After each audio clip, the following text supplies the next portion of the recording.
Matrix for class 11 sequence and series का ये unit है। क्वेश्चंस देखेंगे। Sequence is also called progression. Sequence को हम प्रोग्रेशन भी कहते हैं। देखें कि सीक्वेंस जो है वो कामा से सेपरेट किया जाता है, ये सीक्वेंस है। अगर सीरीज होगा तो इसके बीच में कोई ना कोई ऑपरेशन जरूर होगा, जैसे कि प्लस। ये सीक्वेंस है और ये सीरीज है। इसमें सीक्वेंस और सीरीज में सिर्फ फर्क ही यही होता है। नेक्स्ट सीक्वेंस जो है हम इसे आल्सो कहते हैं प्रोग्रेशन। नेक्स्ट है the individual numbers of a sequence. Sequence के हर एक इंडिविजुअल नंबर्स को, यानी इसे इसे हम क्या कहते हैं, हम कहते हैं टर्म्स। ये टर्म्स हैं। The nth term is represented by, यानी कि जो इसका लास्ट टर्म है, जो भी हो, जितना भी हो, हम उसे कहते हैं nth टर्म। टी एन इससे डिनोट करते हैं, टी एन से, यानी nth टर्म। ये T2 है, मतलब सेकेंड टर्म। इसके बाद in sequence 3,7,11 the nth term will be, जो है इसमें हम nth टर्म किस तरह मालूम करेंगे। ये क्लास 11th मैथमेटिक्स में कुछ टाइप्स हैं सीक्वेंस के। जैसे इसमें हम देखेंगे कि जो बीच में डिफरेंस है वो 4 का है ना। 4 ऐड करते हैं तो 7, 4 ऐड करते हैं तो 11, इसके बाद 15 आने वाला था, यानी कॉमन डिफरेंस डी से डिनोट करते हैं, वो 4 है। सो मैंने आपको पहले भी बताया कि ये अर्थमेटिक प्रोग्रेशन है, जिसमें कॉमन डिफरेंस जो है ये सब्ट्रैक्शन से आता है। Second minus first, third minus second, 7 में से 3 माइनस करेंगे 4, 11 में से 7 माइनस करेंगे 4, 15 में से 11 माइनस करेंगे 4। तो इस तरह की जो होती है प्रोग्रेशन, ये अर्थमेटिक। इनका nth टर्म होता है टी एन बराबर a plus n minus 1 into d. A होता है फर्स्ट टर्म, ये यानी 3। एन मालूम नहीं तो -1 डी, ये 4। So after simplify 4 into n, 4n, 4 into -4। So minus के 4 प्लस के 3, सो यहाँ पे बचेंगे माइनस के 1, 4n same. So 4n minus 1 is the nth term of this sequence. फिर नंबर 5 पे है दिस रिप्रेजेंट्स सम, ये है समेशन, यानी this represent the sum of series. इसको हम कहते हैं summation. The formula for the nth term of arithmetic sequence a plus n minus 1 into d, जो पहले भी मैंने आपको बताया। नेक्स्ट है the formula for the sum of the terms of arithmetic sequence. एक अर्थमेटिक सीक्वेंस है जो कि ये, अगर इसका सम मालूम करना है, चाहे कितने भी टर्म्स तक पूछे, 50 टर्म तक, 60 टर्म तक, उसका फार्मूला है sum of n is equal to n divided by 2 into bracket 2a plus n minus 1 into d, and this one is formula for the sum of the terms. Number 8, when 3 terms are in arithmetic progression then the middle term is called arithmetic mean. जब arithmetic progression में 3 elements हों, let's suppose 3, 7, 11, तो बीच वाला जो होता है ये arithmetic mean कहला जाता है, क्योंकि अब आप इनको अगर ऐड करेंगे तो ये होंगे 21। सो 21 को 3 से, इस तरह से the middle one is mean 7। Next question is number 9, if a is an arithmetic mean between the numbers a and b then a is arithmetic mean दो नंबर्स के बीच में किस तरह फाइंड करते हैं, a प्लस बी अपॉन 2 के फार्मूले के हिसाब से, arithmetic mean between two numbers। Next है arithmetic mean of a plus b and a minus b. देखें कि दो नंबर्स के बीच में अर्थमेटिक मीन किस तरह मालूम करते हैं, दोनों को ऐड करके 2 से डिवाइड करते हैं। तो इन दोनों को ऐड करके हम 2 से अगर डिवाइड करें तो ये बी में ख़त्म हो जाएगा, क्योंकि माइनस का है। ये A and A, 2a divide by 2, ये सिंपली ए बचेगा यहाँ पे। Book nth term of geometric progression. Geometric progression क्या होता है, देखें ज्योमेट्रिक प्रोग्रेशन डिफरेंट है। देखें 3, 9, 27, ये एक ज्योमेट्रिक प्रोग्रेशन है। इसका जो nth टर्म है वो होता है a into r power n minus 1। मतलब कि सेकेंड को फर्स्ट से डिवाइड करते हैं तो हमें कॉमन डिफरेंस मिलता है। यहाँ पे कॉमन डिफरेंस को हम r से डिनोट करते हैं। 27 को 9 से डिवाइड करेंगे तो 3 मिलेगा। ये जो r है ये कॉमन डिफरेंस यहाँ पे सेम होता है। ज्योमेट्रिक प्रोग्रेशन में जो कॉमन डिफरेंस है वो r होता है। The formula for the sum of the nth terms of geometric series where r is greater than 1।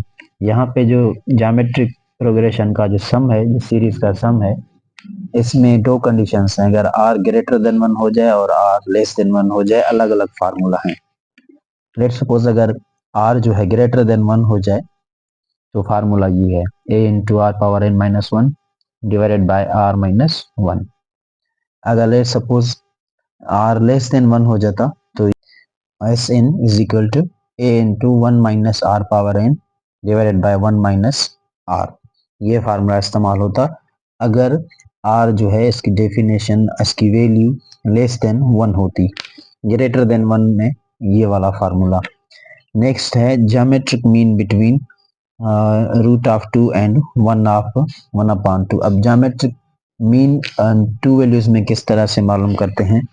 Geometric mean between two numbers root of ये plus minus a into b. So geometric mean is equal to plus minus एक है root of 2 and 1 upon 2। So root of 2 into 1 upon 2, तो ये यहीं पे खत्म हो जाएंगे आपस में, यानी कि 1 बचेगा। सो प्लस माइनस 1 इनका जवाब आएगा क्योंकि 1 का रूट 1 ही है। So geometric mean between these numbers is plus minus 1। Again number 14 है geometric mean between 15 and 60। So plus minus root of a b formula है। सो ए है 15 और बी है 60। 15 को 60 से अगर हम मल्टीप्लाई करें तो ये हो गए 90। 15 को 6 से मल्टीप्लाई करेगा 90, ये 0 सेम। तो 900 का जो स्क्वायर रूट है वो है 30। 3 3 9, ये 0। प्लस माइनस 30 जवाब आएगा 900 का जो है square root.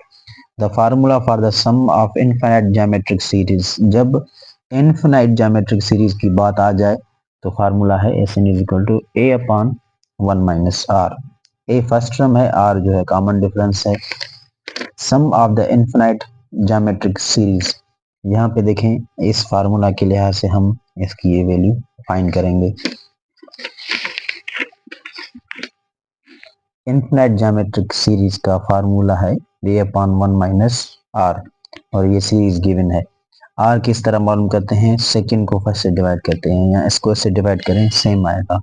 So 1 upon 15 divided by 1 upon 5। 1 upon 15 ये हो जाएगा 5। सो 1 अपॉन 3 जवाब आएगा आर का। 1 अपॉन 3 हमेशा जवाब आएगा। So S n is equal to a जो है 1 अपॉन 5 है, 1 upon 5 divided by 1 minus r जो है ये 1 अपॉन 3 है। सो यहाँ पे 3 एलसीएम, 3 माइनस 1 एंड 1 अपॉन 5 ऊपर। सो ये 2 upon 3 and 1 upon 5। So we can write 1 upon 5 divided by 2 upon 3। So 1 upon 5 into 3 upon 2, ये 3 ऊपर जाएंगे 2 नीचे। So 3 upon 10 sum of infinite geometric series. ये 3, ये 5 into 2, ये 10। So 3 upon 10 with the help of this formula. Next है a sequence is said to be dash sequence if the reciprocal of its terms are in arithmetic progression। अब arithmetic progression के terms reciprocal हो जाएं तो harmonic mean बनते हैं। अब तक हमने जो पढ़े arithmetic progression, geometric progression और हार्मोनिक अब आ गया है।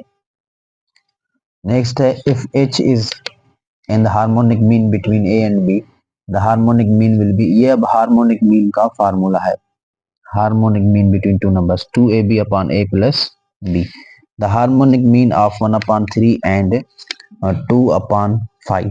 अब ये इस फार्मूला के तहत हम सॉल्व करेंगे। 1 upon 3 and 2 upon 5 फार्मूला है 2ab upon a plus b hm, यानी हार्मोनिक मीन ए की वैल्यू और बी की वैल्यू। ए की वैल्यू है हमारे पास 1/3 एंड बी है 2/5, 1/3 and 2/5। So 2 into 1/3 into 2/5 divided by, ये दोनों प्लस कर देंगे, प्लस। सो यहाँ पे जो आंसर आएगा 4/15, और क्योंकि ये 2 के नीचे 1 ही है, सो ये 15 नीचे और 2 into 2 और 4, एंड यहाँ पे ये 15 होगी एलसीएम, यहाँ पे ये 5 टाइम्स, 5 को 1 से ये 5 सेम, एंड प्लस 5 की टेबल 50 में 3 टाइम्स, 3 to 2 दैट इज 6, यानी 11/15, 11/15। सो 4/15 मल्टीप्लाई 15/11, सो ये आपस में खत्म हो जाएंगे, 4/11 इनका आंसर आएगा। सो 4/11 ऑप्शन ए, इस फार्मूला की हेल्प से। Number 19 A. Number 20, if 3, g, 27 are in geometric progression, what is the value of g? देखिए ये geometric progression हमें पता है कि सेकंड को फर्स्ट से डिवाइड करेंगे तभी geometric progression आती है। सो यहाँ पे अगर 9 को हम 3 से डिवाइड करें तो 3, 27 को 9 से डिवाइड करें तो 3, यही एक नंबर है जो हमें बताता है कि g की वैल्यू जो है ये 9 होनी चाहिए।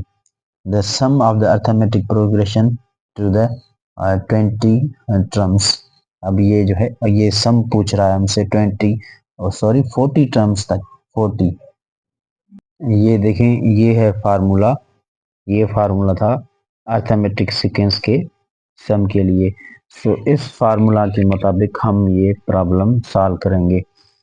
n/2 into 2a plus n-1 into d, ये फार्मूला है। और क्वेश्चन देखें 1, 5, 9, 13, कॉमन डिफरेंस 4 4 का है। सो डी की वैल्यू यहाँ पे 4 है, ए यहाँ पे 1 है जो फर्स्ट टर्म है, n total number 40 terms, n यहाँ पे हमें 40 दिया गया है।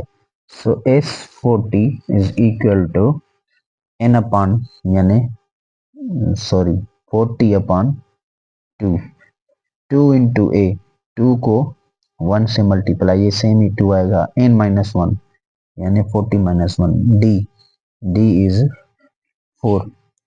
सो s40 इज इक्वल टू 22, ये हो गए 39 एंड ये हो गए 4। s40 is equal to 22 plus 39 को मल्टीप्लाई करेंगे 4 से तो ये बन जाएंगे 156 s40 is equal to 20, 156 plus 2 158, 158 को 20 से मल्टीप्लाई करेंगे तो हमें आंसर मिलेगा।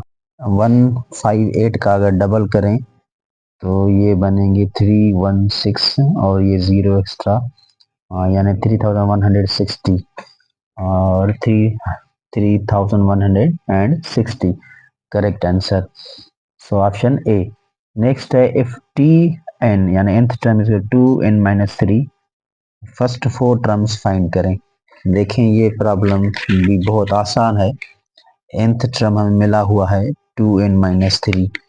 सो फर्स्ट 4 टर्म्स, पहले हम n की जगह 1 रखेंगे, 2 को 1 से मल्टीप्लाई करें, 2 - 3 इज इक्वल टू -1, यानी जितने टर्म्स चाहिए।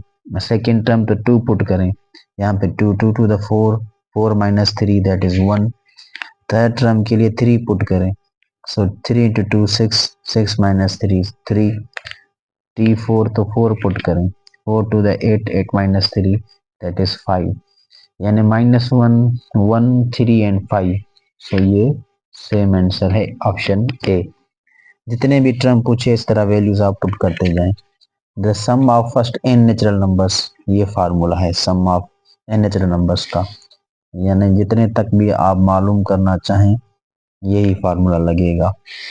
And sum of the first even natural numbers, so even natural numbers मालूम करने का ये फार्मूला है n to n plus 1 or n square plus n, and sum of the first n odd numbers is n square। Or numbers 1 3 5 7, इस तरह के जो problems ये नंबर्स जितने भी आपको ऐड करने हैं, जितने भी हैं, सिंपली n को स्क्वायर करें, आ जाएगा आंसर आपके पास।